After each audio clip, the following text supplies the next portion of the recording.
Welcome to episode 28 of AI.cooking, a podcast about artificial intelligence.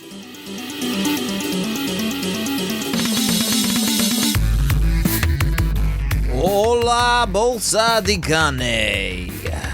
That's hello, meat bags, in Spanish for you multilingual people out there. I will say that the rest of this podcast will be in English.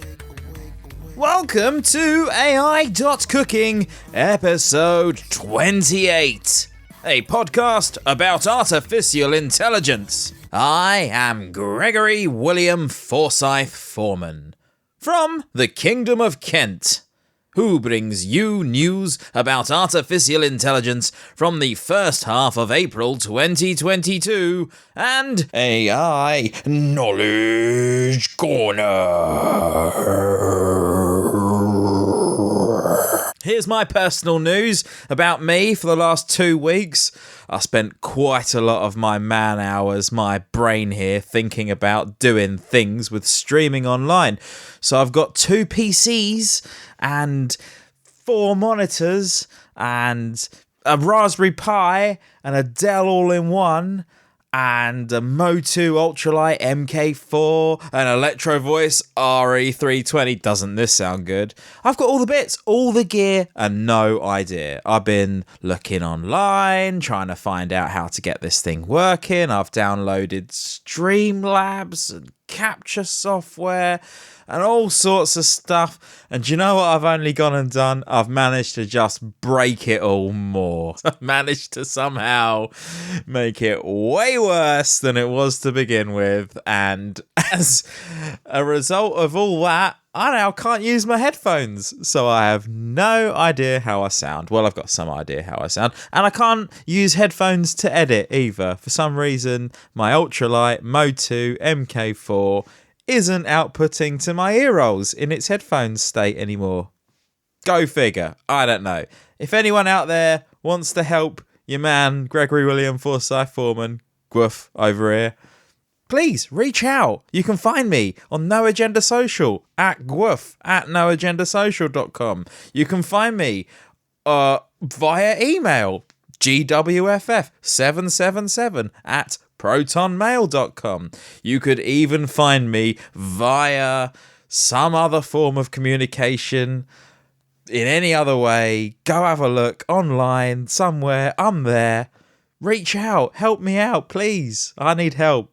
Is that enough begging for help done now?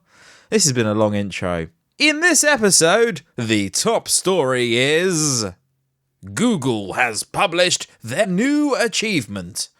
Pathways Language Model, or PaLM, scaling to 540 billion parameters for breakthrough performance.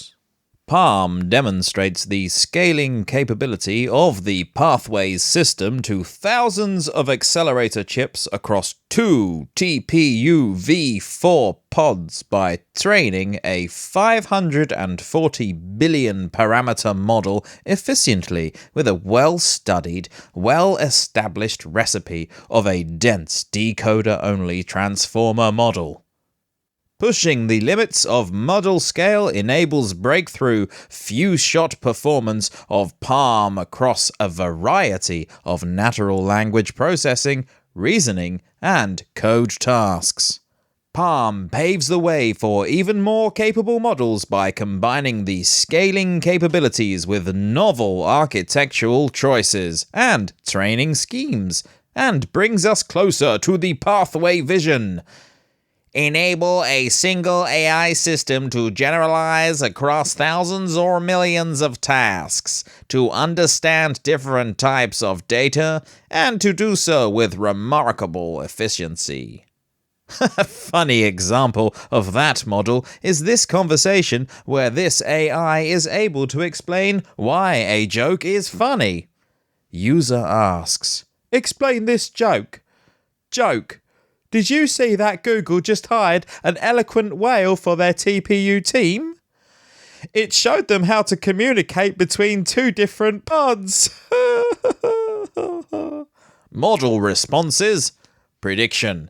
TPUs are a type of computer chip that Google uses for deep learning. A pod is a group of TPUs. A pod is also a group of whales. The joke is that the whale is able to communicate between two groups of whales, but the speaker is pretending that the whale is able to communicate between two groups of TPUs. Oh, stop me, please, somebody. In other news, NVIDIA reveals H100 GPU for AI and teases world's fastest AI supercomputer. NVIDIA has announced a slew of AI-focused enterprise products at its annual GTC conference. They include details of its new silicon architecture, Hopper, the first data center GPU built using that architecture. The H100, a new Grace CPU superchip, and vague plans to build what the company claims will be the world's fastest AI supercomputer named EOS. NVIDIA has benefited hugely from the AI boom of the last decade, with its GPUs proving a perfect match for popular, data-intensive deep learning methods. As the AI sector's demand for data compute grows, says NVIDIA, it wants to provide more firepower. Yeah, I bet it does.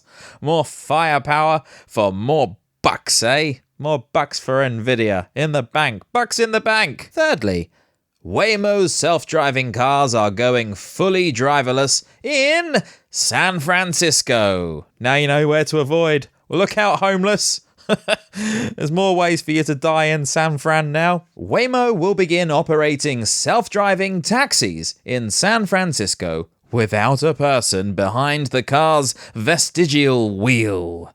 In a March 21 blog post, it said it was ready to begin introducing the Waymo driver in fully autonomous mode, and called it a major step on our path to developing a fully autonomous commercial service. Waymo, which, like Google, is owned by Alphabet, didn't say when it would begin phasing out the so-called safety drivers in San Francisco.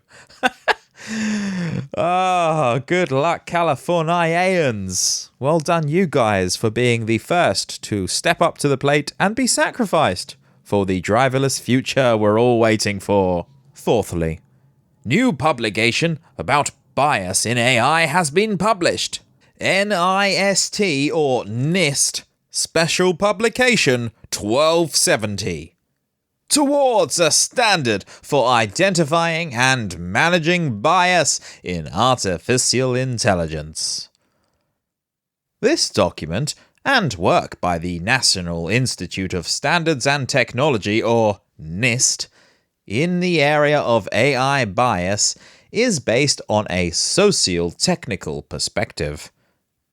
The intent of this document is to surface the salient issues in the challenging area of AI bias, and to provide a first step on the roadmap for developing detailed socio-technical guidance for identifying and managing AI bias. Specifically, this special publication describes the stakes and challenge of bias in artificial intelligence and provides examples of how and why it can chip away at public trust. Identifies 3 categories of bias in AI: systemic, statistical, and human, and describes how and where they contribute to harms.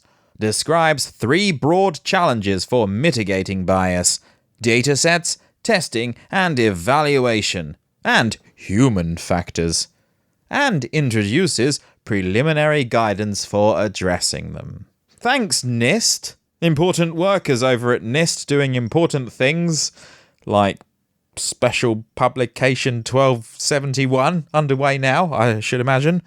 They remember way back in the day when they explained to us exactly how 9/11 happened. That was handy. And for your fifth bite, new paper published by researchers from New Jersey Institute of Technology, New York University, and Cross Compass Limited.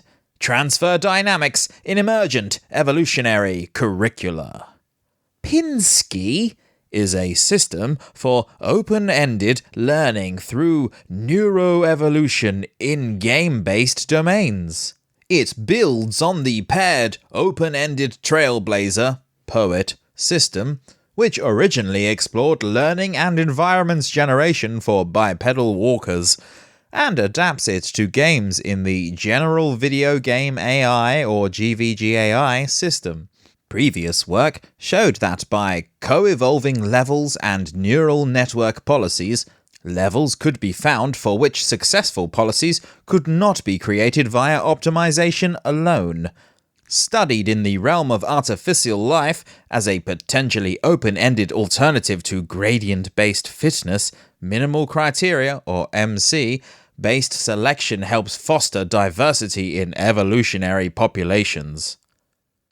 The main question addressed by this paper is how the open-ended learning actually works, focusing in particular on the role of transfer of policies from one evolutionary branch or species to another. We analyze the dynamics of the system through creating phylogenetic trees, analyzing evolutionary trajectories of policies, and temporarily breaking down transfers according to species type. Furthermore, we analyze the impact of the minimal criterion on generated level diversity and interspecies transfer. The most insightful finding is that interspecies transfer, while rare, is crucial to the system's success. If you guys got any of that, well done. You're obviously the right person or non-person AI to be listening to this particular piece of podcasting. Am I wrong? Now, not quite halfway through at 6. New article entitled The Miserable Lives of Cyborg Truck Drivers argues that AI and automation can make a job worse than before. Quote, "It's a cycle which goes like this. 1. Paid mostly by the mile. Truckers are required to use tech that logs whether their truck is moving, and that dings them whenever they're forced, for reasons out of their control, to sit parked and waiting. 2. To cope with this situation, truckers wind up working crazily long hours, which increases the risk of becoming drowsy at the wheel, and so 3. The trucking firms respond by requiring the vehicles to bristle with surveillance, either to warn the truckers if they're about to fall asleep, or to provide the employer info for liability purposes if there is, tragically, an accident. Technology, AI, and automation are thus both symptoms of and causes of increasingly lousy work conditions for truckers. Automation and AI don't reduce the number of jobs in an industry. In fact, there are more jobs than ever. But they're crappier jobs, with humans run ragged to keep pace with ruthlessly optimized high-tech systems. Now, this isn't necessarily a problem created by the technology. It's created by terrible business models. You could certainly improve the lives of truck drivers with some simple policy changes. For starters, you could pay them by the hour instead of by the mile. That wouldn't fix everything, but it'd help reduce the most pernicious dynamics propelling those brutal and unsafe 60-hour weeks on the road. Until that sort of serious reform happens, trucking will continue to be a wretched example of surveillance and efficiency technology gone off the rails. And the decline of a once vibrant job.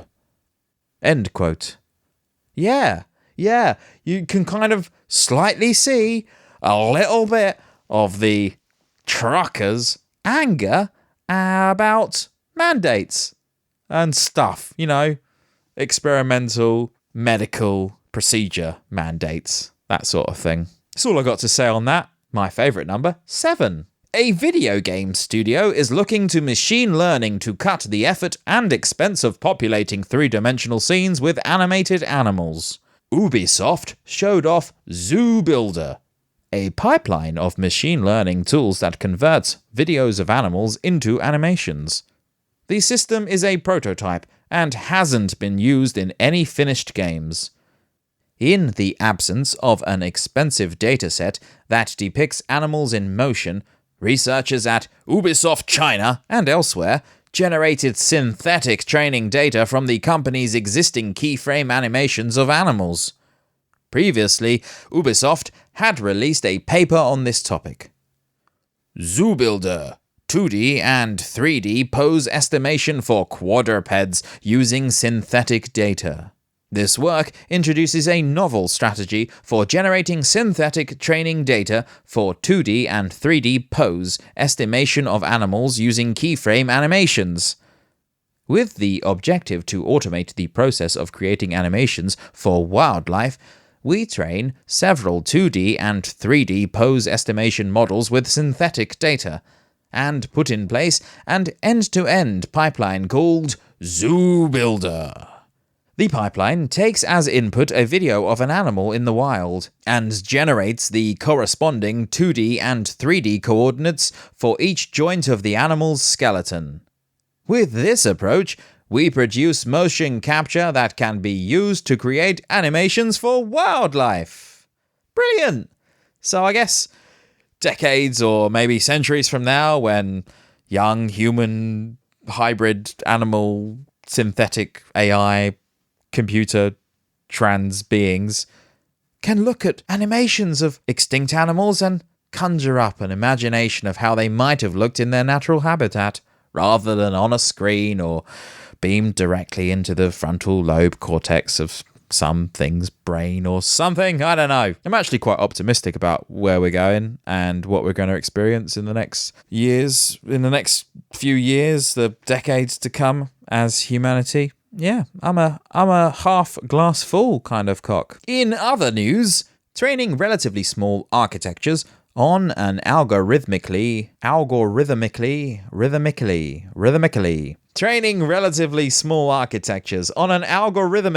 generated dataset. Althea Power and colleagues at OpenAI observed that ongoing training leads to an effort they call grokking, in which a transformer's ability to generalize to novel data emerges well after overfitting. This new phenomenon is discussed in a newly published paper that shows that AI researchers have been mistaken about the meaning of overfitting. Models can continue to learn after they overfit and can go on to become quite capable. Grokking, generalization beyond overfitting on small algorithmic datasets. In this paper, we propose to study generalization of neural networks on small algorithmically generated datasets. In this setting, questions about data efficiency, memorization, generalization, and speed of learning can be studied in great detail. In some situations, we show that neural networks learn through a process of grokking, a pattern in the data, improving generalization performance from random chance level to perfect generalization, and that this improvement in generalization can happen well past the point of overfitting. We also study generalization as a function of dataset size, and find that smaller datasets require increasing amounts of optimization for generalization. We argue that these datasets provide a fertile ground for studying a poorly understood aspect of deep learning: generalization of over-parameterized neural networks beyond memorization of the finite training dataset. Number 9. Thanks to popular AI technology machine learning, algae boosting is possible. Algae is a renewable, carbon-neutral source of fuel for airplanes and other vehicles typically powered by fossil fuels. New system helps algae farmers keep an algal colony growing at top speed. New paper details it. Machine learning informed and synthetic biology enabled semi-continuous algal cultivation to unleash renewable fuel productivity. Machine learning informed and synthetic biology enabled semi-continuous algal cultivation to unleash renewable fuel productivity. Algal biofuel is regarded as one of the ultimate solutions for renewable energy. But its commercialization is hindered by growth limitations caused by mutual shading and high harvest costs. We overcome these challenges by advancing machine learning to inform the design of a semi-continuous algal cultivation, or SAC, to sustain optimal cell growth and minimize mutual shading. An aggregation-based sedimentation, or ABS, strategy is then designed to achieve low-cost biomass harvesting and economical SAC. The ABS is achieved by engineering a fast-growing strain, Synequus elongatus, Utex 2973, to produce limonene, which increases cyanobacterial cell surface hydrophobicity and enables efficient cell aggregation and sedimentation. SAC unleashes cyanobacterial growth potential with 0.1 grams/L/hour biomass productivity and 0.2 milligrams/L/hour limonene productivity over a sustained period in photobioreactors. Scaling up the SAC with an outdoor pond system achieves a biomass yield of 43.3 grams/m2/day. I think / means per, doesn't it? 43.3 grams per m2 per day. Sorry, every time I said / there, replace that in your brains right now with the word per. Bringing the minimum biomass selling price down to an approximately $281 per ton. Well, that sounds pretty potentially useful, does it not?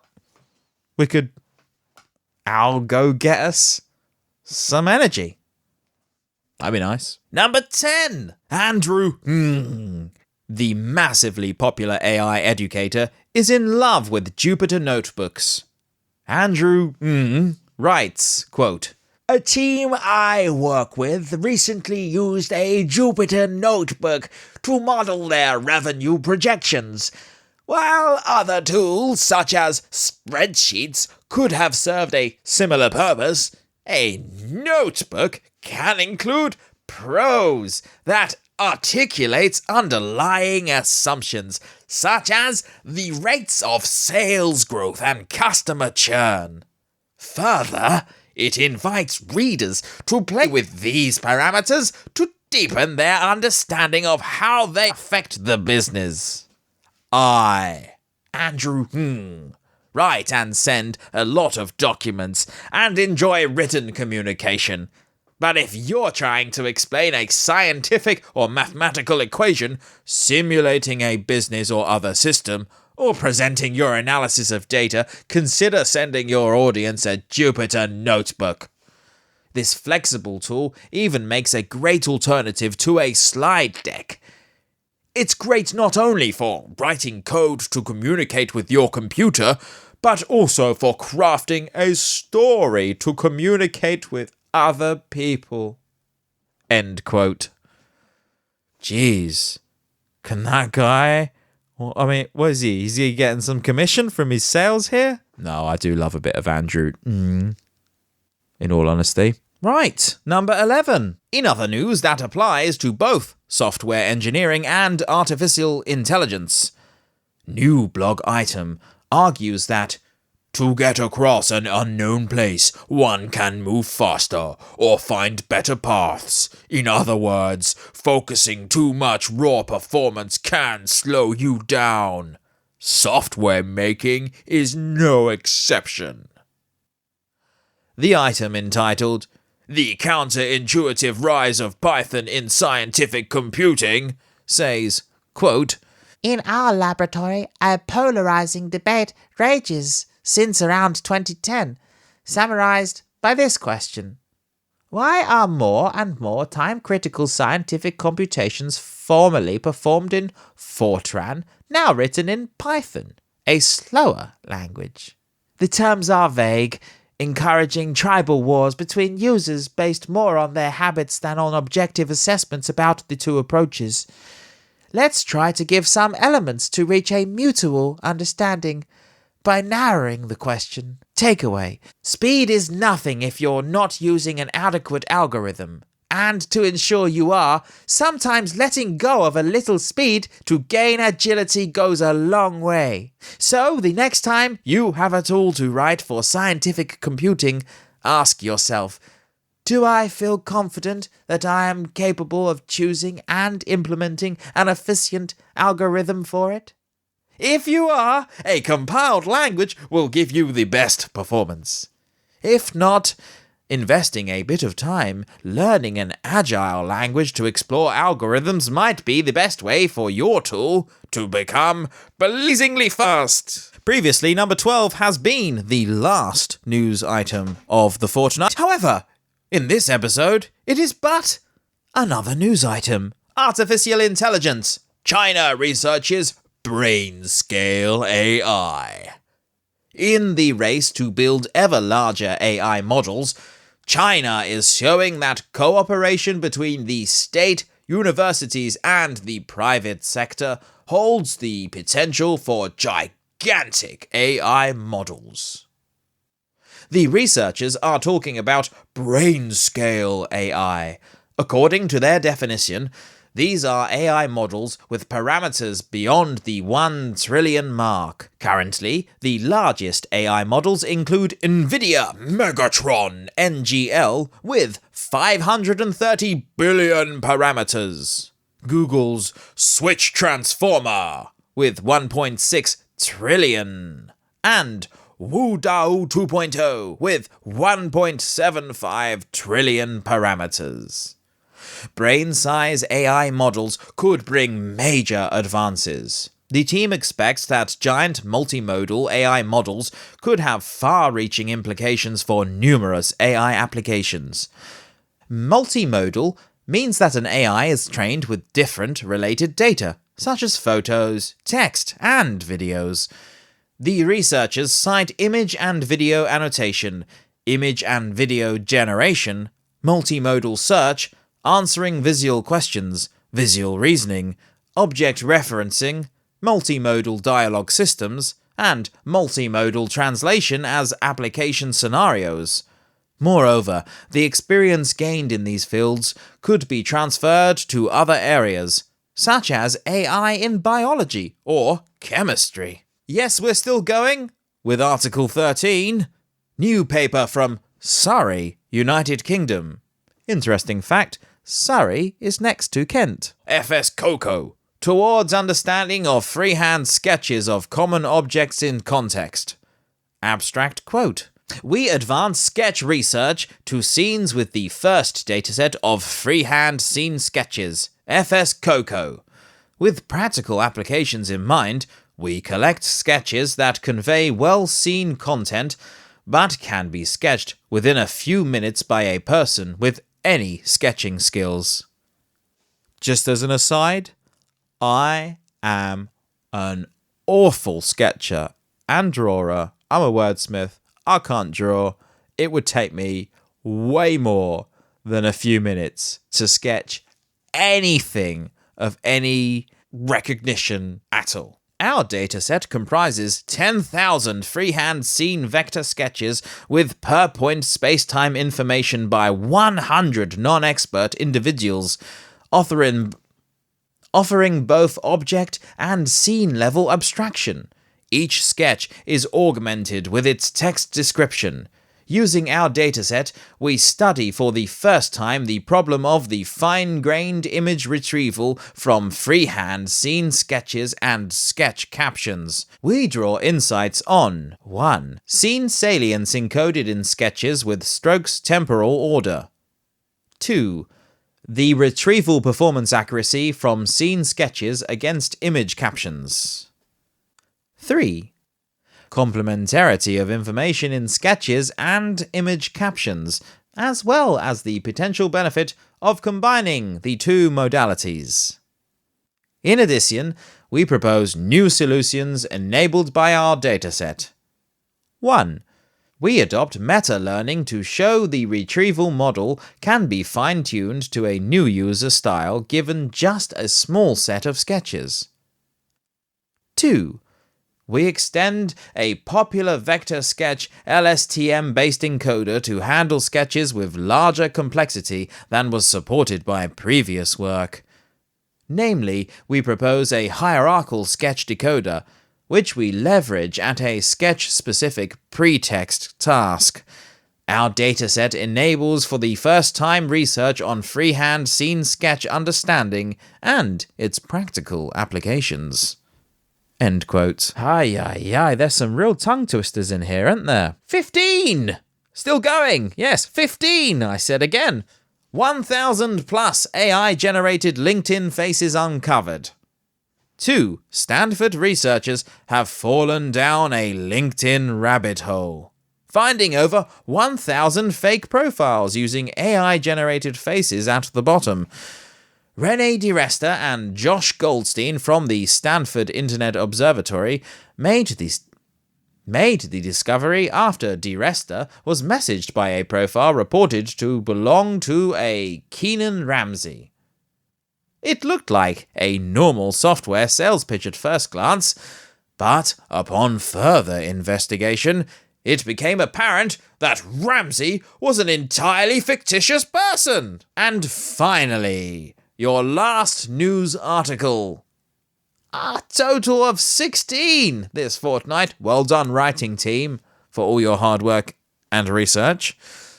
New paper shows how to guess details of face if only obfuscated or incomplete photo is available. Title: My Style, a personalized generative prior. Abstract quote: We introduce My Style, a personalized deep generative prior, trained with a few shots of an individual. My Style allows to reconstruct, enhance, and edit images of a specific person, such that the output is faithful to the person's key facial characteristics.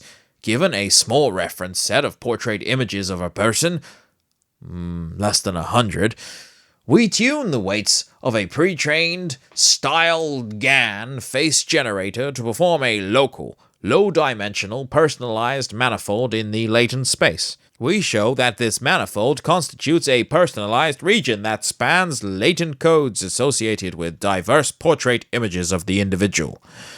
Moreover, we demonstrate that we obtain a personalized generative prior and propose a unified approach to apply it to various ill-posed image enhancement problems, such as in-painting and super-resolution, as well as semantic editing. Using the personalized generative prior, we obtain outputs that exhibit high fidelity to the input images and are also faithful to the key facial characteristics of the individual in the reference set. We demonstrate our method with fair use images of numerous widely recognizable individuals for whom we have the prior knowledge for a qualitative evaluation of the expected outcome. We evaluate our approach against few-shot baselines and show that our personalized prior quantitatively and qualitatively outperforms state-of-the-art alternatives. End quote. Finally, the knowledge corner! Yes! Let's learn! FSD stands for Full Self-Driving. What does full self-driving mean? Full self-driving is a suite of driver assist features that car companies hope can one day enable cars to drive themselves. It's not fully autonomous today, but that hasn't stopped car companies from calling it full self-driving, which has angered some self-driving experts. What is the difference between enhanced autopilot and full self-driving? Improved autopilot includes automatic tilt and many more features, whereas full self-driving functions include automatic changing lanes, congestion, and stop sign monitoring. Autopilot is a driving assistance function that relies on the car controller to steer the vehicle. Are any cars fully self-driving? While no personal vehicles are 100% self-driving, the amount of driving these systems can handle on their own is impressive compared to what was available on the market just a few years ago. Which car is closest to self-driving? 10 best electronic vehicles with self-driving features for 2021. 2022 Nissan Leaf, 2021 Hyundai Ioniq EV, 2021 Volkswagen ID4, 2022 Chevrolet Bolt EUV, 2021 Ford Mustang Mach-E, 2022 Polestar 2, 2021 Tesla Model 3, 2021 Tesla Model Y. What year will we have fully self-driving cars? By 2031. Full self-driving, human level or above, in all possible conditions where you can put kids by themselves in the car to send them to arbitrary locations without worrying, says Mi Ozai, Associate Professor of Electrical and Computer Engineering at University of Michigan. And that's it for this episode. Stay safe, and stay dangerous. Lovely bolsa de carne.